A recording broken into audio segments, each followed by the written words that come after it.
आज के इस वीडियो में हम बात करने वाले हैं टैक्स से जुड़े हुए बहुत ही इंपॉर्टेंट टॉपिक के बारे में, जिसका नाम है आईटीआर। दोस्तों, आईटीआर का नाम आपने जरूर सुना होगा। अगर आप कॉमर्स या इकोनॉमिक्स पढ़ रहे हैं तो दोस्तों आज के इस वीडियो में हम समझेंगे आखिर ये आईटीआर क्या है, आईटीआर कौन भरता है, किन लोगों के लिए जरूरी है, आईटीआर को भरने के लिए क्या फायदे हैं और क्या नुकसान होते हैं। ये सभी जानकारी आज के इस वीडियो में हम जानेंगे। तो चलिए दोस्तों स्टार्ट करते हैं और जानते हैं। तो दोस्तों यहाँ पर मैं आपको बताना चाहूंगी कि ये जो आईटीआर है इसका पूरा नाम इनकम टैक्स रिटर्न है। दोस्तों टैक्स की दुनिया में आईटीआर बहुत ही इंपॉर्टेंट रोल प्ले करता है। आईटीआर में होता यह है, जो भी व्यक्ति, जो भी बिजनेस, कोई भी कंपनी टैक्स के दायरे में आती है, यानी कि उसको टैक्स भरना चाहिए। अगर क्यों इस व्यक्ति को कंपनी और बिजनेस है तो फिर उसको आईटीआर फाइल करनी होती है। ये जो आईटीआर होता है ये पिछले बीते हुए वर्ष के लिए देना होता है। यानी कि जैसे वीडियो आप देख रहे हैं साल 2023 के अंदर ये तो यहाँ पर आपको आईटीआर फाइल करनी होगी। साल 2022 फाइनेंशियल के लिए करना होगा। दोस्तों ये जो फाइनेंशियल ईयर होता है वह आपके 1 अप्रैल से लेकर 31 मार्च तक के बीच में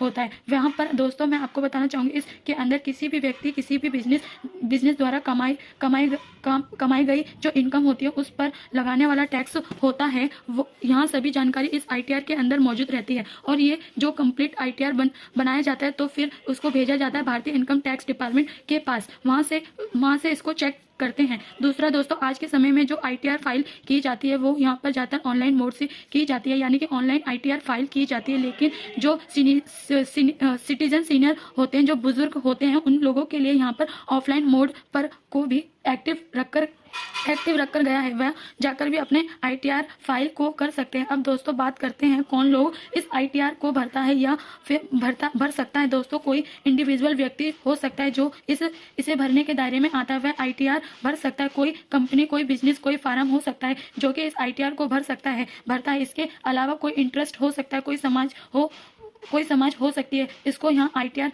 भरना होता है। अब दोस्तों हम बात करते हैं जो लोग इस आईटीआर को भरने के लिए नहीं भरते हैं, यानी कि लेकिन उनको भरना चाहिए, वह नहीं भरते हैं, इसके क्या नुकसान है उनको होता है। तो सबसे पहले नुकसान होता है आईटीआर ना भरने का, वह ये होता है कि ये यहाँ पर आपको